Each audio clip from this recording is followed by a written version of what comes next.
Russia Ukraine இந்த பிரச்சனையில NATO நாடுகள் கொஞ்சம் கொஞ்சமா தாம் படைகளை பாத்தீங்கன்னா போலாண்டோட கிழக்கு பகுதிகளில் சேர்த்த ஆரம்பிச்சிருக்கிறாங்க. அதுவும் செனட்ரி நேட்டோவோட ஈஸ்டர்ன் சென்ட்ரி எக்ஸசைஸ் அப்படிங்கிறது போல லார்ஜ் ஸ்கேல் எக்ஸசைஸ் அப்படிங்கிறது போல நேட்டோவோட படைகளை கொஞ்சம் கொஞ்சமா அங்கே அசம்பிள் பண்ண ஆரம்பிச்சிருக்கிறாங்க நேட்டோ நாடுகள். போலாண்டில் மையம் கொண்டிருக்கு இந்த போர் அப்படிங்கிறது போல தெரிய வருது. ஏன்னா இப்போ செக் இருக்காங்க இல்லையா, இப்போ அடுத்தது அவங்க ஹெலிகாப்டர்களை பார்த்தீங்கன்னா ஒரு நாடு அவங்க கிட்ட இருக்கக்கூடிய எத்தனை படை வீரர்கள் என்ன அனுப்பலாம் அப்படிங்கிற விஷயங்கள்லாம் அவங்க யோசிச்சு கொஞ்சம் கொஞ்சமாக கொடுத்துட்டு இருக்காங்க. இப்போ செக் பார்த்தீங்கன்னா MI-17 ரக ஹெலிகாப்டர்களை பார்த்தீங்கன்னா போலாண்டுக்கு டிப்ளாய் பண்ணிக்கிறாங்க. செப்டம்பர் 14 டிப்ளாய் ஆக ஆரம்பிச்சிருக்கு. ஜெர்மனி விமானங்கள் அனுப்புகிறாங்க, பிரான்ஸு ரஃபேல் அனுப்புகிறாங்க, இப்போ செக்கு ஹெலிகாப்டர் அனுப்புகிறாங்க. செக்கு தான் பார்த்தீங்கன்னா உக்ரைனுக்கு ஆயுதம் தர அந்த ஆர்ட்லரி செல்கள் தரேன்னு செக்காக வாங்கினாங்க. இப்போ கம்பெனி நீட்டிக்கிறாங்க. அந்த அளவு கொடுக்குறாங்களா இல்லையாங்கிறது தெரியல. கொஞ்ச நாள் இன்ஃபர்மேஷன் கொடுத்துருந்தாங்க. அதுக்கப்புறம் பார்த்தீங்கன்னா ஆர்ட்லரி செல்கள்லாம் ப்ரொடியூஸ் பண்ண முடியல, தேவைக்கு ஏற்ப பண்ணால் ரெடி பண்ண முடியல, பல நாடுகளும் உருவாக்கணும்னு சொல்லிட்டு ஜெர்மனியெல்லாம் உருவாக்கிட்டு இருந்தாங்க. ஸோ எல்லாம் வச்சு பார்க்கும்போது ப்ரிப்பேர் ஆகிட்டு இருந்துக்கிறாங்க நேட்டோ நாடுகள் கொஞ்சம் கொஞ்சமாக. இப்போ ஆளுகளையும் பார்த்தீங்கன்னா ரெடி பண்ண ஆரம்பிச்சுக்கிறாங்க. அதே இந்த ஈஸ்டர்ன் சென்ட்ரி எக்ஸசைஸில் பார்த்தீங்கன்னா ரஃபேல் ஃபைட்டர் ஜெட்ஸ்லாம் பர்ஃபார்ம் ஆக ஆரம்பிச்சிருக்கு. அதுவும் ஏர் டு ஏர் மிசைல்லாம் பார்த்தீங்கன்னா ரெடி ஆகிருக்கு. அந்த சைடு ரஷ்யா ஜப்பான் எக்ஸசைஸில் பார்த்தீங்கன்னா கின்சால் ஹைப்பர்சோனிக் மிசைல் எடுத்து ரெடி பண்ணாங்க. இப்போ இவங்க என்னடானா ஏர் டு ஏர் மிசைல் எடுத்து வச்சு பார்த்தீங்கன்னா லாங் ரேஞ்ச் மிசைலை டெஸ்ட் பண்ணிக்கிட்டு இருக்கிறாங்க. பல நாடுகள் பார்த்தீங்கன்னா இப்போ போலாண்டில் மையம் கொள்ள ஆரம்பிச்சிருக்கிறாங்க. போலாண்டோட ஃபாரின் மினிஸ்டரான ரேடோஸ்லாவ் சிர்ஸ்கி அவர்கள் தரப்பு என்ன வந்திருக்குன்னா, வெஸ்டர்ன் அலைஸ் பார்த்தீங்கன்னா இந்த ட்ரோன்களை ரஷ்யா அனுப்புறாங்க இல்லையா உக்ரைனுக்குள்ள தாக்குதல் பண்ணுறதுக்கு, ட்ரோன்கள் மிசைல்கள். ஸோ இதை உக்ரைன்லேயே வச்சு இன்டர்செப்ட் பண்ணுறதுக்கான வேலைகள் கொஞ்சம் பாருங்க. ஏன்னா எங்கள் நாட்டுக்குள்ளே வந்துடுது. ஸோ எங்கள் நாட்டுக்குள்ளே வரக்கூடாதுன்னா நம்ம நாட்டுக்கு வரதுக்கு முன்னாடியே பார்த்தீங்கன்னா அதை தடுக்கணும். நம்மளோட ஏர் ஸ்பேஸ் ப்ரொடெக்டடாக இருக்கணும்ல, அதுக்கு முன்னாடியே தானே தடுக்கணும். அப்படிங்கிற நியாயமாக பார்த்தீங்கன்னா இப்போ போலாண்டோட ஃபாரின் மினிஸ்டர் பண்ண பேச ஆரம்பிச்சிட்டாங்க. இதுக்கு முன்னாடி பார்த்தீங்கன்னா உக்ரைன் மட்டும்தான் இது போல பேசினாங்க. இப்போ நேட்டோ நாடு பேச ஆரம்பிச்சிருக்கு. இதில் ஒரு சேஞ்சு வித்தியாசம் தெரியும். இந்த ரஷ்யா உக்ரைன் பிரச்சனையில் 3 மாதம் 6 மாதம் கழிச்சு, 3 வருஷம் 6 மாதம் கழிச்சு இது போல ஒரு சேஞ்சு தெரியும். அது மட்டும் இல்லாமல் சிரோஸ்கி அவர்கள் இதே சிரோஸ்கி அவர்கள் என்ன சொல்லிக்கிறாருன்னா, ரஷ்யாவோட ட்ரோன்கள் போலாண்டுக்குள்ள வந்ததில்ல, அது எல்லாமே அம்யூனிஷன் கொண்டு வரக்கூடிய கேப்பபிளான ட்ரோன் தான். ஆனால் அந்த ட்ரோன்கள் எந்த ஒரு வெடிமருந்தையும் எடுத்துகிட்டு வரல. ஸோ இதுலேருந்து என்ன தெரியுது, போர் எஸ்கலேட் கொண்டு வரணுன்றது இல்லை, பட் ஆனால் டெஸ்ட் பண்ணுறாங்க நம்ம எந்த அளவுக்கு தயாராக இருக்கோன்னு. ரஷ்யா டெஸ்ட் பண்ணி பார்க்குறாங்க, போரை தொடங்காமல் சும்மா டெஸ்ட் பண்ணி பார்த்துருக்காங்க. அப்படிங்கிறது போல இவர் தரப்பு கருத்துக்கள் வந்திருக்கு. அது அந்த முதல்ல போலாண்டுக்குள்ளே தான் போச்சா, இல்லை உக்ரைன் சும்மா ட்ரோன்களை ஏவி விட்டாங்களா போலாண்டுக்குள்ளே? உக்ரைனுக்குள்ளே பல ட்ரோன்கள் உதிரிபாங்கள் விழுகும். அந்த ட்ரோன்கள்லாம் போலாண்டுக்குள்ளே போய் விழுந்ததை கொண்டு போய் ரீப்ளேஸ் பண்ணி வச்சுட்டு கண்டுபிடிச்சிட்டோம். உக்ரைனுக்கு ரஷ்யா யூஸ் பண்ண ட்ரோன்களை போலாண்டில் கண்டுபிடிச்சி எடுத்தாங்க அப்படிங்கிறது போல மாற்றி கூட சொல்லிக்கலாம். ஏதோ எஸ்கலேட் பண்ணும் அப்படிங்கிறது போல. ஏன்னா 3 வருஷமா இல்லாத திடீர்னு இப்போ எதுக்குங்க அனுப்புகிறாங்க அவங்களுக்கு என்ன ஆகிப்போச்சு அப்படிங்கிற கேள்விகள் சில அனலிஸ்ட்கிட்டேருந்து நியாயமாக இருந்தாலும், இல்லை நாட்டோ நாடுகள் உதவி பண்ணுறாங்கல்ல, அது பிடிக்காமல் இது போல் எஸ்கலேட் பண்ணுறாங்க ரஷ்யா அப்படிங்கிறத சிலர் தரப்புன்னு சொல்லிட்டு இருக்கிறாங்க. எதே எப்படியோ இரு தரப்போ சொல்லக்கூடிய கருத்துக்கள் உங்ககிட்ட கொடுத்தாச்சு. நீங்கள் தான் அரசு அரைஞ்சு எது சரி எது தப்பு அப்படிங்கிற விஷயங்களை எடுத்துக்கணும்.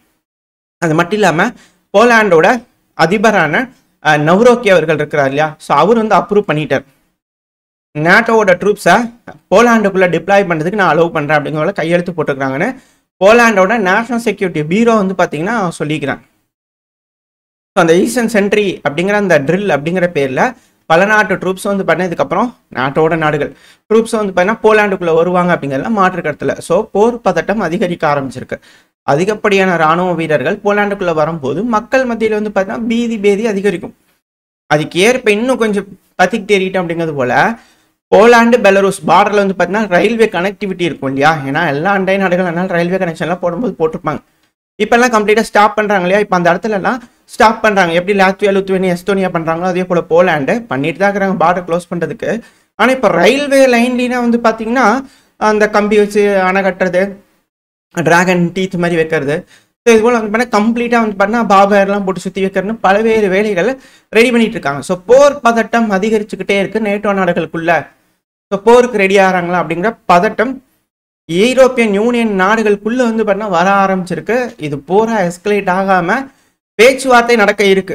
அதுக்கான அழுத்தங்களா உக்ரைனுக்கு ஏதாச்சும் ஒரு வெயிட் கொடுக்கணும் அப்படிங்கிறது போல இது போல் பஞ்சு மூட்டையாவது வந்து பண்ண கட்டி கொண்டு போய் வைக்கலாம் அப்படிங்கிற வைக்கிறாங்களே என்ன தெரியல. அதுவாது வெயிட்டாக இருக்கும், பார்க்குறதுக்கு மூட்டை நல்லா பெருசாக தான் தெரியும், வெயிட்டாக தூக்கிட்டு போகிற மாதிரி தூக்கிட்டு போவோம் அப்படிங்கிறது போல் எதாவது ரெடி பண்ணுறாங்களான்னு தெரியல. ஸோ பேச்சுவார்த்தை ஃபஸ்ட்டு எங்கே நடக்க போகுது? ரஷ்யா மாஸ்கோவில் தான் நடக்கணும்னு கேட்குறாங்க. அதுக்கு ட்ரம்ப் அவர்கள் ஒத்துக்குவாரா? இல்லை ஜெலன்ஸ்கி அவர்கள் போவாரா?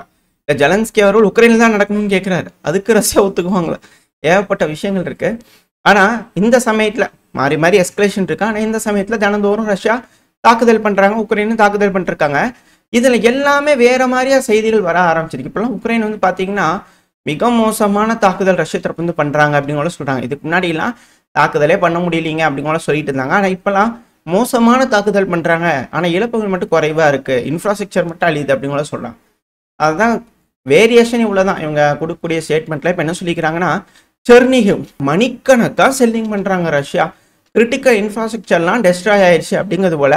அதாவது 14ஆம் தேதி ஞாயிற்றுக்கிழமை இது போல் மேசிவான அட்டாக் பண்ணிட்டாங்கன்னு உக்ரைனோட மீடியாக்கள் தரப்புலேருந்து வருது.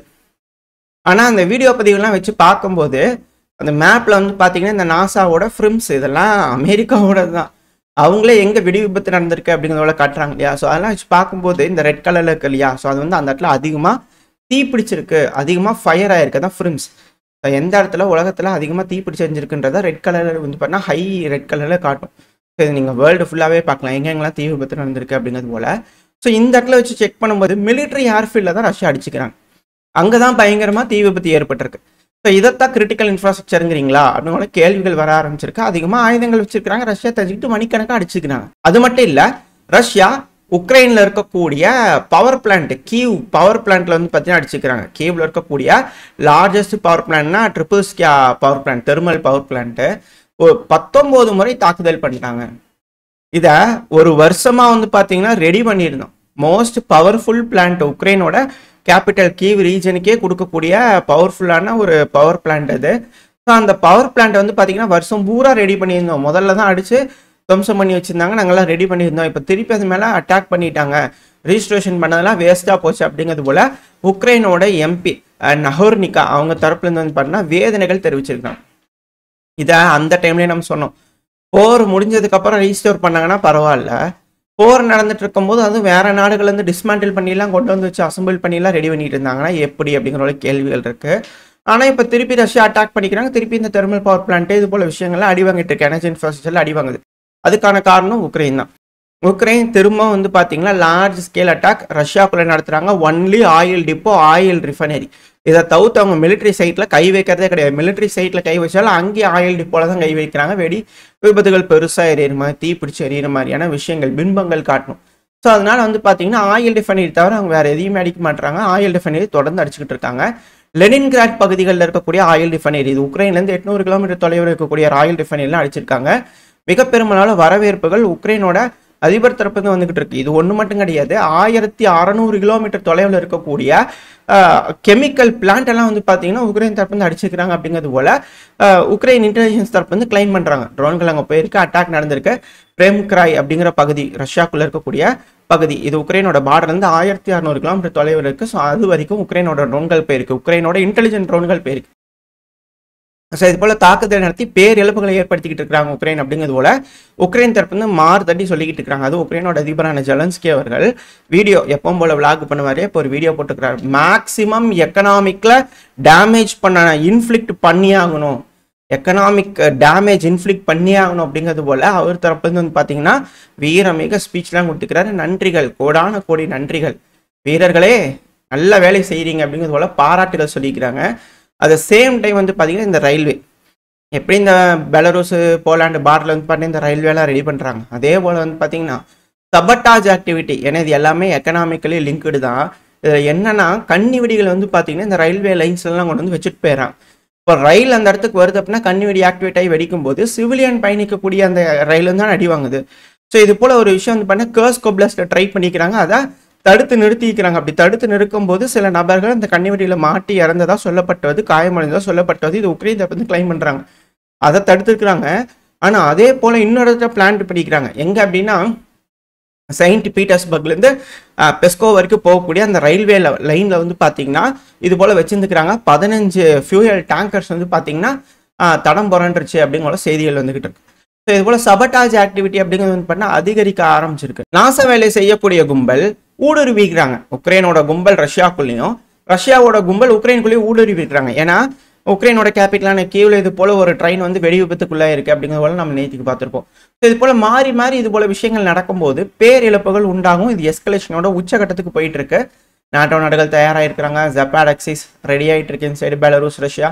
ஸோ இதெல்லாம் வச்சு பார்க்கும்போது எஸ்கலேஷன் இல்லாமல் பேசி தீர்த்துக்கிட்டாங்கன்னா பரவாயில்ல, அப்படி இல்லைன்னா 3ஆம் உலகப் போர் இனிதே ஆரம்பித்தது அப்படிங்கிறது போல உலக நாடுகள் புரிஞ்சிக்க வேண்டியதான். இது போல இக்கட்டான சூழ்நிலைகள்லேருந்து எப்படி நாடுகள் தப்பிக்கிறாங்க, தலைவர்கள் என்ன முடிவுகள் எடுக்கிறாங்க அப்படிங்கிறத வெயிட் பண்ணி பார்த்தலாம். ஓரளவுக்கான தகவல்கள் இந்த பதிவில் பார்த்துருப்போம்னு நினைக்கிறேன். இதோட இந்த பதிவு நான் முடிச்சுக்கலாம். இந்த பதிவு எப்படின்னு உங்களுக்கு பிடிச்சிருக்கா? பிடிச்சுனா லைக் பண்ணிட்டு உங்கள் ஃப்ரெண்ட்ஸும் அப்படியே ஷேர் பண்ணிக்கோங்க. அது கூட மறக்காம இந்த பதிவு பற்றி உங்களோட கருத்துக்களை கமெண்ட் செக்ஷன் சொல்லுங்கள். இந்த பதிவு நல்லா இருக்கும்ன்ற நம்பிக்கையில் அடுத்த போய் அவங்க சந்திக்கிறேன். Stay safe. பை.